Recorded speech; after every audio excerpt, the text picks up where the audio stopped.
he knew Benj, I don't think that he was into the stuff that Roy was in. I think Roy and his friend, Ben? yeah, I think they were into stuff that Ahren was not.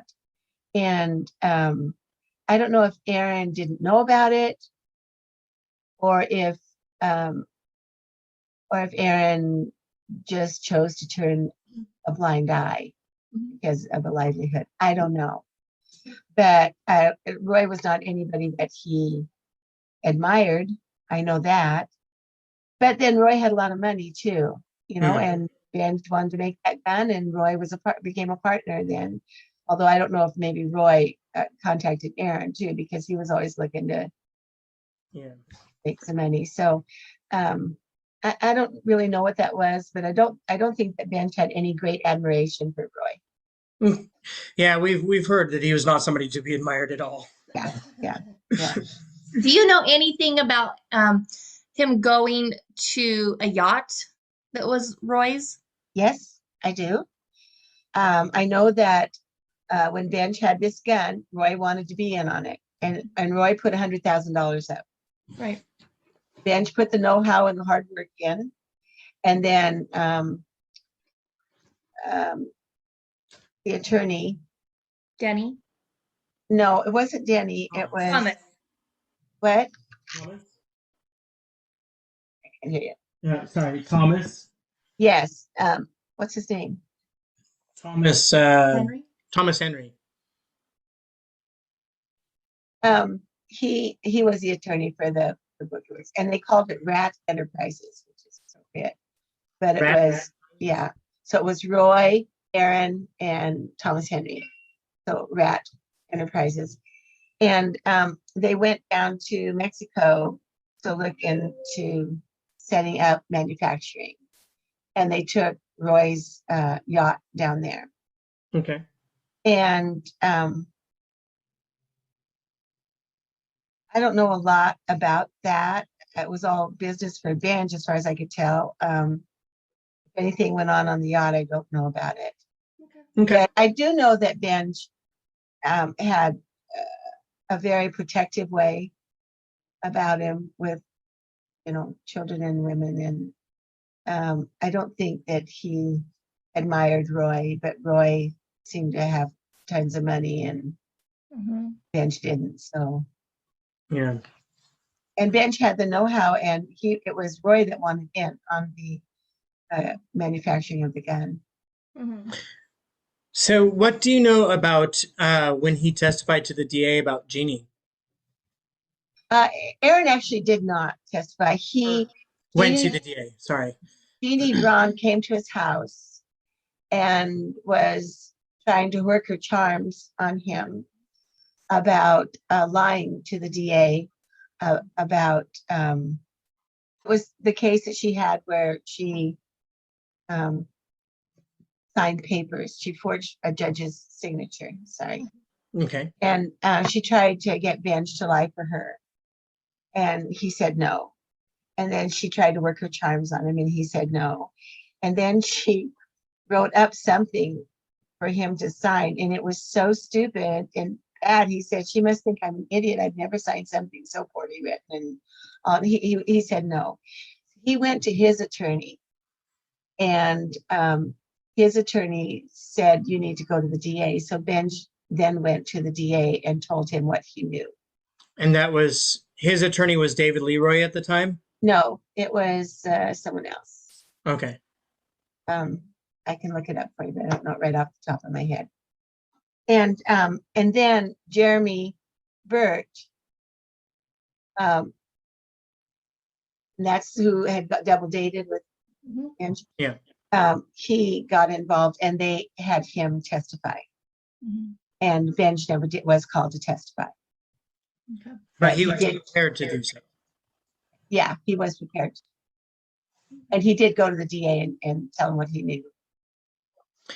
How did that play out with them as far as, did you ever hear, did they ever threaten him for doing that or anything like that?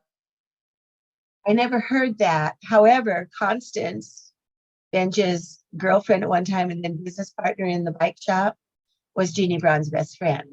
Mhm. And she stole the bike shop from him. So I don't know on time wise how that all played out, but no, not that I am aware of. Okay, just was curious. But we've heard so many different possibilities. You know, you got to try and look at, okay, which Yeah. pieces fit. I do think it's interesting that I think the main theories that we've heard all revolve around either Constance or Jeannie or Roy, um, or uh, uh, or Ben or Tyler, and all of them are connected except for Tyler. Tyler, we Well, can't connect him anywhere I except always for looked at it. You may have more. I just found a connection I thought was interesting, but I always had a couple of a why here. And one was the Roy Rice and the gun deal that, he did him in. And he had a pseudo son that had been in prison and was out. And I didn't know if he did something, but then there was some rumor that pseudo son contacted the biker gang to have them do something to Ahren. And as it turns out, a friend of Aaron's over here had been president of the biker gang way back, so was still connected. I can't make this arm and this arm touch. But on the other side, there's Tyler, who's definitely told many, many lies and was trying to get to lure Benj. And then Tyler was there that night, or had been the night that Benj disappeared. So there's that. And he was tied, like the side that I didn't pursue more is Andy and Mans Montgomery. And there was Mans. Mans Montgomery owned the Torch. Yes. Oh, yeah. We just recently heard about him. He owned the Torch, and then I think he had a part owner that had the Torch. There's the one downtown, the one on Vista, and then there was, I think, one in Nampa or Caldwell or something. And Andy is the kid that was in my Boy Scout troop, Cub Scout troop, and he ran into Andy and Ahren ran into each other after many, many years. And this was the poker table I was telling you about, that Benj wanted to have the poker games in his house, and because then he would pay for his house payment just through the rental of one night a week or 2 nights a week. And he wouldn't have to be involved in the actual games or anything, just renting out his house. That's when Tyler came to his house. So I think Tyler was the muscle, maybe, I'm not sure. And Andy and Benj got along really great. And then it started to fade a little bit, and it wasn't good. And Mans got mad at Ahren. There were 3 issues that ticked him off. And I wondered if that was enough to have put a hit on Benj or something. I don't know. But I know that Ahren was interested, since he lost the gun store and all. He's looking at some other business to do. And he was going to buy a limousine and just sort of do a limousine business to tide him over until he got what he wanted. And what he wanted was a bar or a strip club. And I have to tell you, I'm not proud of that, but that's where his fascination was. And so he had looked at some places, and there was a guy he was going to partner with, and the guy went and took the space, rented it himself, and all. So Benj got ripped off that way, or disappointed anyway. And I remember that the girls were having a rough time with Mans' operation, the treatment they were getting, and they were unhappy, and they were talking to Ahren. So Ahren was trying to get him to treat them a little better, and I can't give you specifics, but and that ticked off Mans. And it wasn't man so much he had a problem with, it was the manager of the Torch on Vista. The girls didn't like him and he was rude to him and mistreating him. And Ben just said, well, fine, I'll just start my own place and take the girls with me or something. So he pushed the envelope that way, pissing people off. And then some guy, I think his name was Jeff, was trying to get Benj to rip off Mans, one of his poker tables or something. And Benj said no. And so then this guy went and told Mans that Benj was going to rip him off, even though what Benj had told me is I don't want to deal with any of that kind of stuff. And so then Mans called Ahren really upset. And Ahren turned around and called Andy and said, get your friend in check. He said, I have not any interest in doing that. I've never talked to him about this. This is all some story that Jeff is making up, and I don't have any interest in doing that. So Andy supposedly was smoothing that out. So that's strike two with Mans. And then there was a third thing that I can't recall right now that ticked Mans off. So I don't know if Andy Tucker and Mans Montgomery had plans to do away with Benj or not. But that way, Tyler would fit in as to lure him home, because Tyler was in touch with Mans and Andy all the time. You know, my son wasn't perfect, but he never did that kind of stuff. He was never a criminal.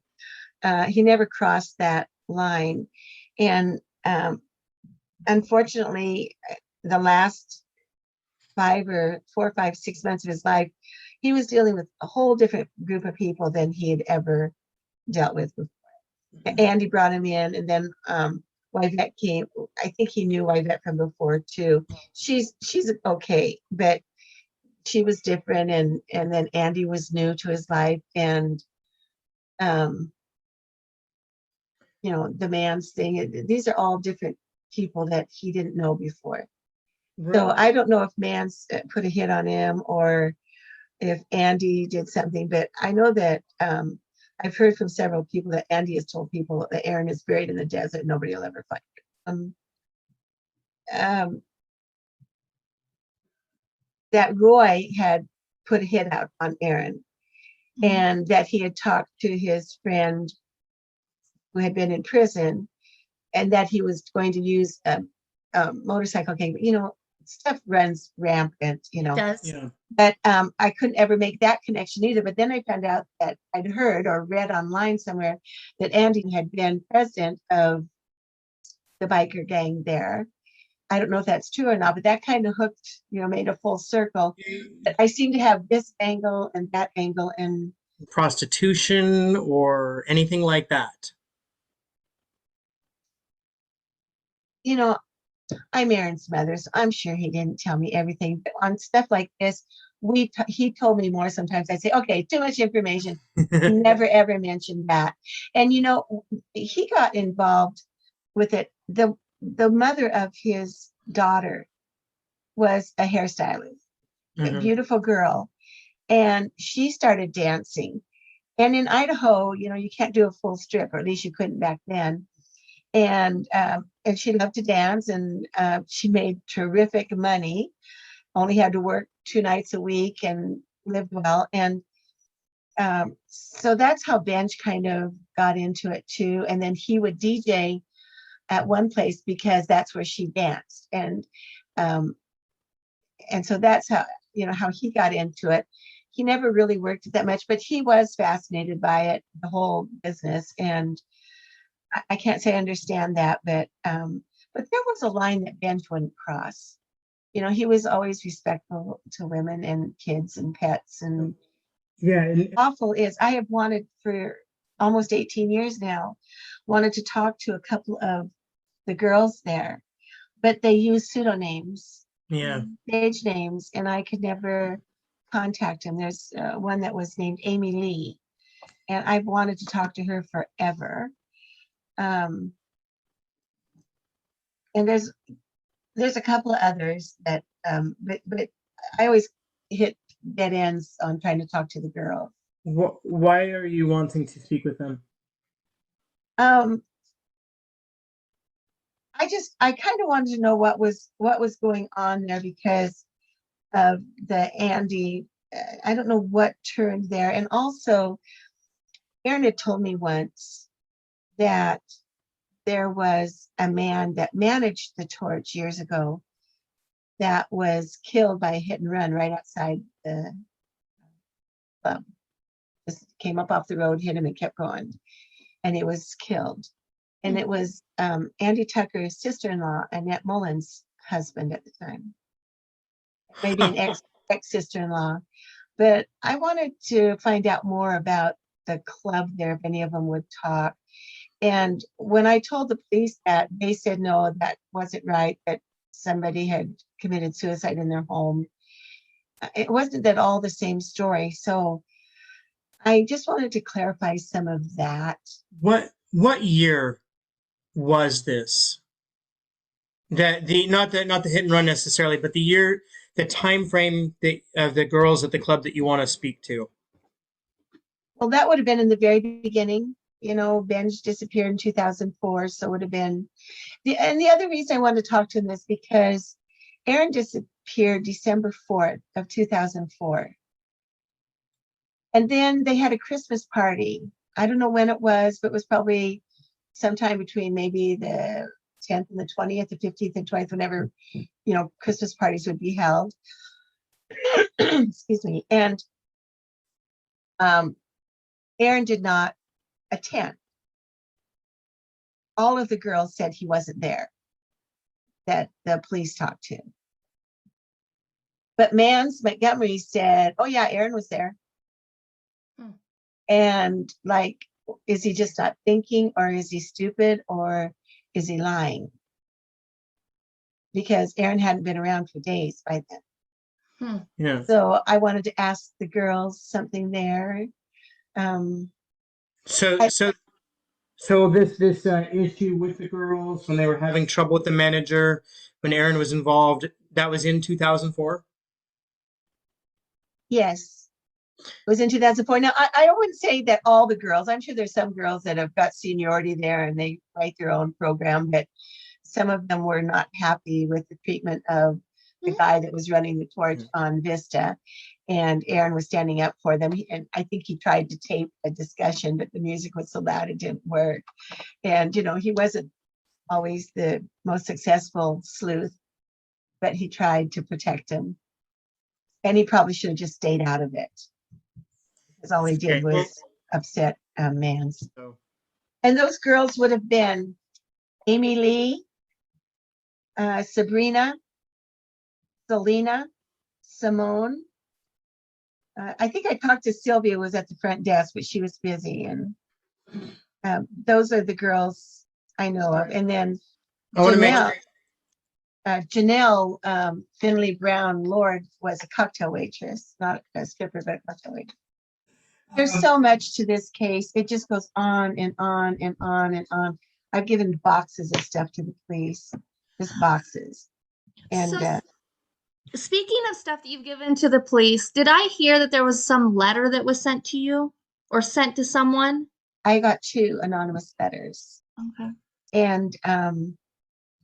And we did. People say, gosh, there must be fingerprints. We did have, you know, the fingerprints and tried to trace it back, which I don't enjoy saying that, because anybody that sends me anything anonymous, I protect them to the hilt.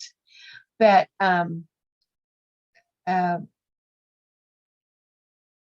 yeah, it didn't say concretely what happened or what anything like that. It said who they thought knew what happened. And it leads to Thomas Henry again and Denny Salaz to that side. Okay. And then, of course, they would never talk to me. They did talk to the police, but Denny, what I heard was that Denny Salaz had Alzheimer's or something. Now, maybe that's all a lie, because I also heard that he had died. So, you know, that may be a pushback. I'm so interested to hear what comes of that, because maybe the whole thing was a lie to push people off of it, and maybe he doesn't have Alzheimer's either. Yeah, and I've heard that Thomas Henry has moved over here to the coast. Yes, but that he is such, you know, heavy into drugs, and but I don't know if that's true either. So maybe all of those are lies. but they know something. And even if they don't know, I mean, it could be that Roy just was bragging so much Right. and there's nothing to it. Or it could be that he really did. And then tying all the people together, because Tyler Dean knows something. And his good friend, and this is the man I always wanted to talk to. And one day I'm just going to pick up the phone and call him. But it is because of all of the people in this whole sordid story, he looked more mainstream to me. And his name is Jason Coley. But Tyler Dean contacted Jason Coley the night Ahren disappeared. We've got the pings on the cell phone. And one of the things that really got me lit up, although it was something going around and people poo-pooed this as, oh yeah, everybody was doing that, but I don't believe so. It was on MySpace, it was a posting that said something, and I'm just making this up because I can't remember the exact words, but Tyler Dean put something up that said something about a friend to help you bury a body in the middle of the night. I heard about that, yeah. Okay. And then Jason Coley wrote back, $15 plastic, $20 shovel, a friend to help you bury a body at 2 a.m., priceless. So, but that was right around the time Ahren had disappeared. And so I thought that he might know something. And then when Ahren disappeared, I reached out to the people on his phone that he had talked to that last day, that incoming and outgoing. I talked to every one of them. And one of the people was Janelle Finley Brown Lord. And Janelle was a sweet girl. She had 4 children. She was a cocktail waitress and at the Torch, but she was also a daycare helper. And I talked to her, and she was very sweet. She and Benj were casually dating, and she was very upset about him missing. And within days of Ahren disappearing, his roommate, Tyler, contacted her. And when I started researching things, I said, Janelle, be careful.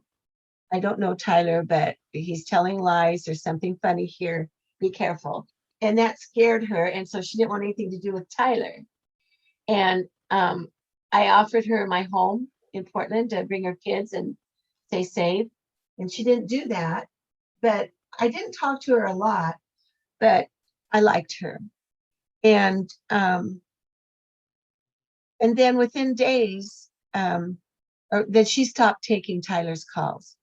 But before she stopped taking his calls, because he scared her, I didn't mean to cause that, but I wanted her to be careful. When she stopped taking his calls, Andy Tucker, who had been away in LA and Las Vegas for a month or 2, came back and immediately contacted her. And then nobody could contact her. He moved to a different apartment. Andy helped her move. And then when people would call to talk to her and they start talking about Ben, she would grab the phone and hang it up. He wouldn't let her talk to people. I found that was very odd. Now, maybe it was upsetting to her and he was protecting her, but I found that was odd. And then they became very good friends. And then they were going to go into business together. Well, he's hanging out with her all the time. He's just newly married. I found that was just all very strange. So it felt to me like he was protecting or watching her. Yeah. Before he came to town, and when she and Tyler were seeing each other, they started dating. And she'd only met him once at Benj's. And he fell madly in love with her within days. And one day, he came by and picked her up. And they were in the car going to Burlington. It was called Burlington Coat Factory back then. And he said, what do you think of this? And he showed her this flashy watch. And she said, oh my God, you have Ahren's watch. He goes, that's not Ahren's watch. She goes, it looks just like Ahren's watch. He said, well, it's not. And then they went to Burlington. He bought a watch and then, got rid of the watch, put it in his pocket or the jockey box or whatever, and then put this Movado watch of, I believe it's Ahren's, in the box, he said he was going to give that as a gift to someone. Hmm. So we never knew for the longest time who that was. Was it a proof of kill? Was it a thank you for helping him do something? You know, your imagination goes wild. Yeah. And what was it? Well, then it turned out sometime later, a year or two later, that Jason Coley, Tyler's good friend, had the watch. Tyler had given him the watch, Ahren's watch. And then Jason Coley also had Ahren's gun. Now, Ahren was a gun dealer. He had his hands on a lot of different guns that passed through, but he had a favorite and he wouldn't sell it to anybody, nor would he sell his Halo knife. I've never found the knife or the money clip, but the gun was, Tyler sold it to Jason Coley, and it was Ahren's gun. So Jason Coley, in the very beginning, when the police wanted to talk to him, he lawyered up. Now, it's not against the law, but that's very suspect to me. And he wouldn't talk to them. So then, later on, they offered a deal, and he still wouldn't talk to him. So Jason Coley hasn't spoken a word, and I think it makes him look guilty as hell. Yeah, definitely. I think there's something very funny there. So there's Jason Coley and there's Tyler. And then there's Andy, who Tyler used to hang out at the porch all the time. And Andy and Mans are thick as thieves. And I haven't been able to tie them all together, but then Andy was a past president, at least I saw this online, of Brother Speed. And that ties in Roy Rice wanting a biker gang to take Ahren out. That might be a circle, I'm not sure. Right. Too much ugliness for my mind to get around it all. Understand. Well, I think we'll end here